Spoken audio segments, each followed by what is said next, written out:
संभाजी, क्यों हमें इतना परेशान कर रहे हो?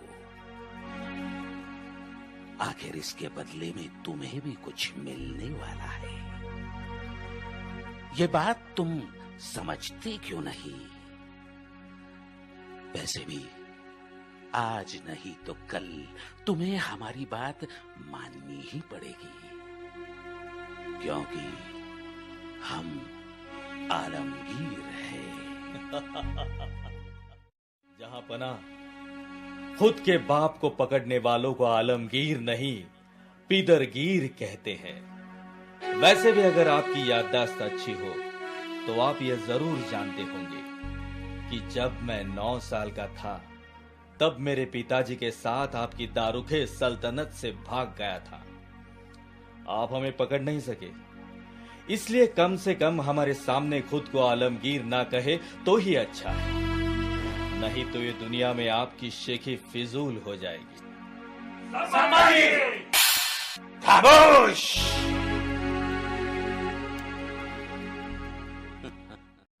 संभाजी, हम तुम्हें हमारा तख्त, हमारी सल्तनत और सबसे ज्यादा हमारी मेहर नजर भी तुमको पेश करने को तैयार हैं। और इसके बदले में हम तुमसे चाहते भी क्या है कि सिर्फ तुम। आलमपना, मेरी समझ में ये बात नहीं आ रही है कि आप इतनी सी बात पाने के लिए इतना कुछ खोने को तैयार क्यों है। वैसे भी आप जिसे अपना तख्त और सल्तनत कह रहे हैं वो आपकी है ही कहां। खुद के बाप और बड़े भाइयों को मारकर ही तो आपने वो हासिल की है। एक बात अच्छी तरह से सुन ले तो अच्छा होगा। जैसे आपको आपका मजहब प्यारा है, वैसे मुझे भी अपना ये हिंदू धर्म अपने जान से भी ज्यादा प्यारा है। और जब तक इस बदन में जान है तब तक मैं उसे नहीं बदल सकता। और धर्म कोई बेचने की चीज थोड़ी है। हर आदमी अपने मजहब के साथ पैदा होता है और उसी के साथ ही मरता है। संभाजी!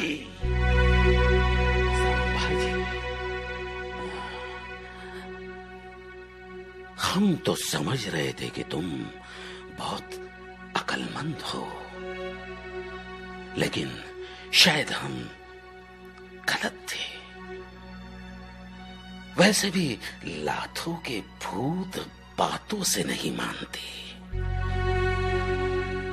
हम तुम्हें आखिरी बार पूछ रहे हैं और हमें इसका जवाब चाहिए। ये हमारा हुक्म है।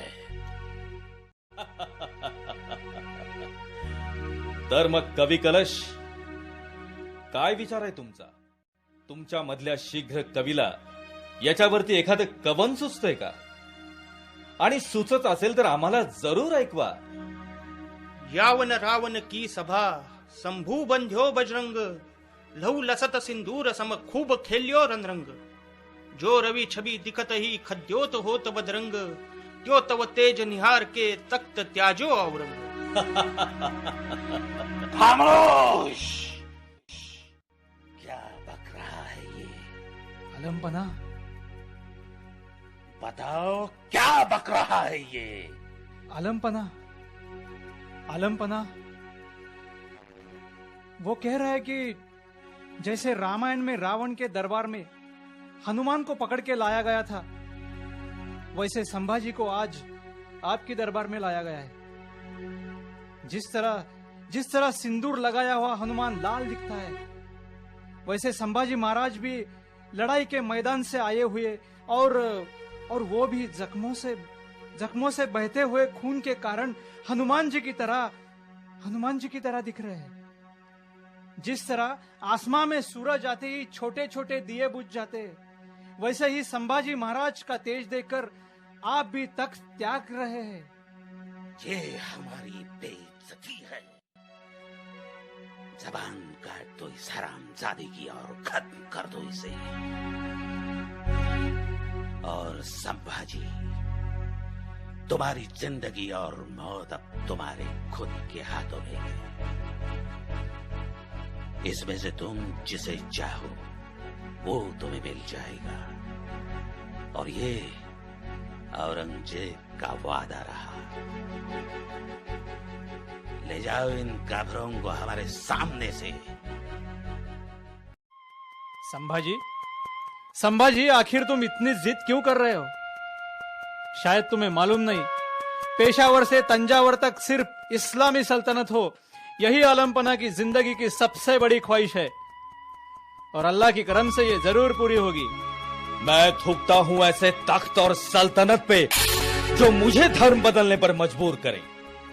तख्त के लिए अपना मजहब औरंगजेब बदलता होगा, हम नहीं।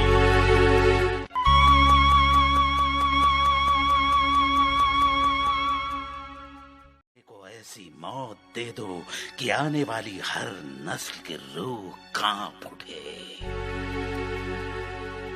और जमाना इस आलमगीर का खौफ अच्छी तरह से अपने दिल में रखे। फिर कोई चूहा हमारी सल्तनत से बगावत करने का ख्याल भी अपने दिल में आने से रोके।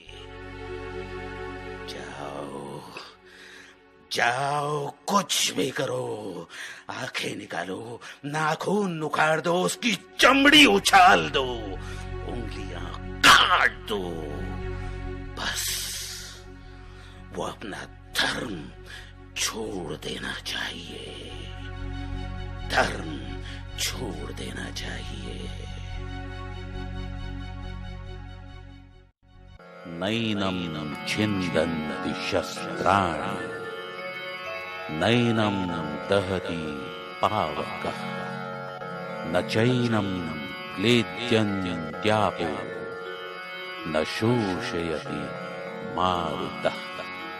तोडशील माझी बोट, कापशील माझे पाय, माझे डोळे काढशील, चामडी चोरशील, पण औरंगजेबा, हे शरीर म्हणजे संभाजी नाही। या शरीराचा मोह मी कधीच सोडला आणि माझ्या आत्म्याला वश करणं तुलाच काय, पण ब्रह्मदेवालाही शक्य नाही। आलमपना, संभाजी मौत के दरवाजे पे खड़ा है। आपके बताए हुए सभी रास्ते हमने अपनाए, लेकिन आखिर तक वो अपनी जिद पे खड़ा है। क्या? जाओ, जाओ, खत्म कर दो उसे। परसों काफिरों का नए साल का त्योहार है। उसका सिर काट कर भाले में खौप कर उसकी बारात निकालो, ताकि नए साल का जश्न मनाने की बजाय काफिर उनके बादशाह का मातम मनाए। जाओ। हमने हमारे पुरखों की शान रखने की दिलोजाह से कोशिश की, हमारे सल्तनत को अफगान और उससे भी आगे तक फैलाया। खुद को अल्लाह का बंदा समझकर अपने मजहब को सारे दुनिया में पहुंचाने का पाक काम किया। पूरे सल्तनत को अपने खौफ, ताकत और अक्लमंदी से महफूज रखा। लेकिन जिंदगी के इस आखिरी मकाम पर इस लड़के की जिद के सामने यह औरंगजेब आखिर हार ही गया। आमीन।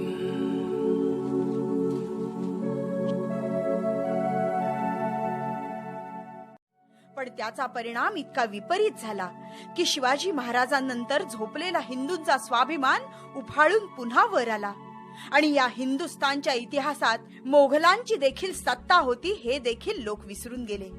औरंगजेब नामशेष झाला। अटकेपार भगवे झेंडे फडकवणाऱ्या मराठी सैन्याच्या यशाचं गमक हे धर्मवीर संभाजी महाराजांचं बलिदान हेच होतं। अशा या धर्मवीर छत्रपती संभाजी महाराजांना आमचा मानाचा मुजरा।